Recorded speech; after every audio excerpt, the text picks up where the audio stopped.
the basics of using the SUMPRODUCT function. After watching this video, I hope you'll understand how SUMPRODUCT can save you a few steps in many of your Excel spreadsheets. So here we have an event expenses spreadsheet. Let's say there's an event coming up and there's various aspects of that event that we need to plan for and what the cost will be. There's a list of equipment and supplies, the cost per item, the estimated number that we'll need, and then the actual number that it ends up being. Now, typically what people would do is you would have another column, and normally it would be formatted the same way, and you would create a formula that would produce the right result. So this is the estimated total cost for centerpieces. Let's figure that out. So normally you would say the number in C8, so you just click on C8, multiplied by the estimated number, so D8. Now, of course, instead of clicking to get these in, I could just type the cell references. When I'm done, I just tap enter and it calculates the total estimated cost for centerpieces. And then of course I could use the autofill handle by clicking and holding on that green square and then pulling down, and it multiplies out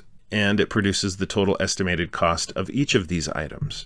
Now if I want the grand total estimated cost, down here somewhere I could click, type equals, and do a sum of everything above this formula, tap enter, and that's the grand total. So you can see there are multiple steps there. I have to calculate each item's cost multiplied by the estimated number, whatever the product is of that. In other words, the result of that multiplication. That appears here, and then I reproduce that formula for the rest of these items, and then do a sum. Same with the actual costs. I could type equals, this is the cost per item. Let's say instead of the expected 200 people showing up at this event, there's 225. Well, that changes the number for tablecloths, tables, centerpieces, all of that changes. So C8 asterisk for multiplied by, and then the actual number goes here. So E8, tap enter. I can autofill that down and then do a sum. And I can actually autofill the sum by dragging that over. So that's the slower way, the more time-consuming way, to figure out the total estimated expenses and the total actual expenses. Now watch as I use one formula and one function to produce the same results. Using the SUMPRODUCT function, I can do all of this at once. I can have Excel multiply column C by column D or E, and then sum up those products. And of course, a product in math just means the results of multiplication. That's the product. So back now to cell K7, I've typed equals SUMPRODUCT, and you can see Excel recognizes that function, left parenthesis, and now Excel is looking for an array, comma, another array, comma, another array. And array is just another way to say range in Excel. So what's the first array involved in this adding up of the multiplication results, the sum of all the products? Well, the first array that needs to be multiplied is the cost per item. So I'll click and drag to highlight all of the numbers in column C.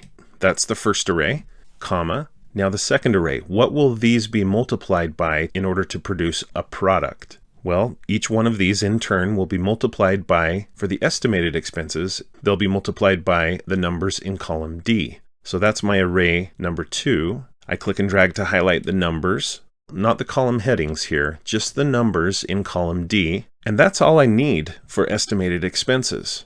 So I should put in the right parenthesis and then tap enter. Before I tap enter, I just want to direct your attention up here to the formula bar. This is often the most clear and safest place to look at formulas that you're creating or have created in the past. So let's review what's going to happen here. Excel is going to multiply C8 by D8. So C8 will be multiplied by D8 to produce a product. Again, a product is just the results of a multiplication. Then that will continue down the range. So the colon here and here means through. So C8 through C17. So next it will multiply C9 by D9. And then it will continue through C17, which happens to be blank, 0, multiplied by D17, also 0. When it's done doing all of that multiplication, it produces a whole bunch of products. You're not going to see those products, and then Excel will sum them. It will add them all up. So let's tap enter. You can do that here in the formula bar or here where the formula actually goes. I'll just do it in the formula bar. I'll tap enter on the keyboard, and that one formula, SUMPRODUCT, with the two ranges or arrays, produces the exact same results, the same number as what we had here in G18, but that took multiple steps for us to create. Now, of course, I could click and drag to format these results to be currency or accounting so that it's clear that this is money that we're talking about.